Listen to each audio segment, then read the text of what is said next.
பிரியமானவர்களே, இரட்சகரும் மீட்பருமாகிய இயேசுவின் நாமத்தில் உங்களை வாழ்த்துகிறேன்.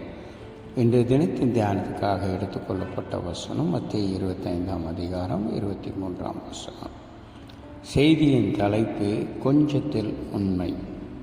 எனக்கு அருமையானவர்களே, கொஞ்சத்திலே உண்மையாய் இருப்பமையானால் அநேகத்தின் மேல் நம்மை அதிகாரியாக வைப்பார் என்று வேதம் சொல்லுகிறது. கொஞ்சத்திலே உண்மையாய் இருந்தாய், அநேகத்தின் மேல் உன்னை அதிகாரியாக வைப்பேன் என்று மத்தேயு 25:23 நாம் வாசிக்கிறோம். கொஞ்சத்தில் சின்ன சின்ன விஷயத்தில் நாம் உண்மையுள்ளவர்களாய் இருக்க வேண்டும். அப்போதுதான் தேவன் பெரிய பெரிய காரியங்களை பொறுப்புகளையும் தருவார். சிலர் பெரிய தவறுகளை செய்ய பயப்படுவார்கள். சின்ன சின்ன விஷயத்தில் தவறி வருவார்கள். சின்ன காரியம் தானே, சின்ன தவறு தானே என்று அசாதியாய் இருக்கக்கூடாது. என கருமையானவர்களே, கொஞ்சத்தில் உண்மையாய் இருந்தால்தான் தேவன் நம்மை உயர்த்துவார். கொஞ்சத்தில் உண்மையில்லை என்றால் தேவன் நம்மை உயர்த்த முடியாது. ஓசியா 4 அதிகாரம் 1 வசனத்திலே, தேசத்திலே உண்மை இல்லை, இரக்கமும் இல்லை, தேவனை பற்றிய அறிவும் இல்லை, தேவ பிள்ளைகளாகிய நாம் எல்லாவற்றிலும் உண்மையுள்ளவர்களாக இருக்க வேண்டும் என்று வேதத்திலே நாம் வாசிக்கிறோம். தனிப்பட்ட வாழ்க்கையில், குடும்பத்திலும், சபையிலும், வேலை செய்யும் இடத்திலும், எல்லா இடங்களிலும், எல்லா சூழ்நிலையிலும் உண்மை உள்ளவர்களாய் இருக்க வேண்டும். என்னாகும் 12 அதிகாரம் 7 வசனத்திலே, மோசே தேவனுடைய வீட்டில் எங்கும் உண்மையாய் இருந்தார் என்று நாம் வாசிக்கிறோம். எனக்கு அருமையானவர்களே, உண்மையுள்ளவர்களை கர்த்தர் நேசிக்கிறார். கர்த்தர் அவனை அநேகருக்கு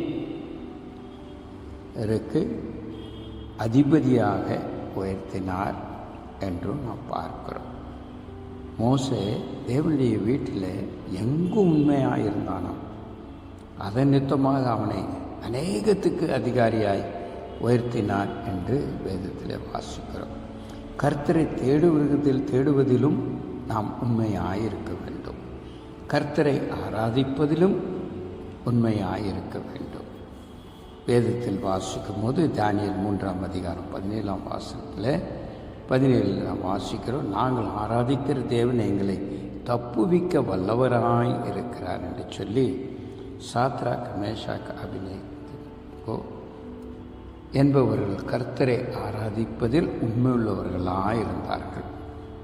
ராஜாவை பார்த்து சொல்லுகிறார்கள், உமக்கு உத்தரவு சொல்ல அவசியமில்லை, நாங்கள் ஆராதிக்கிற தேவன் எங்களை விடுவிக்காமல் போனாலும் நாங்கள் உம்முடைய தேவர்களுக்கு ஆராதனை செய்வதில்லை என்று வைராக்கியமாக கர்த்தரை ஆராதிப்பதில் உண்மையாயிருந்தார்கள் என்று பார்க்கிறோம்.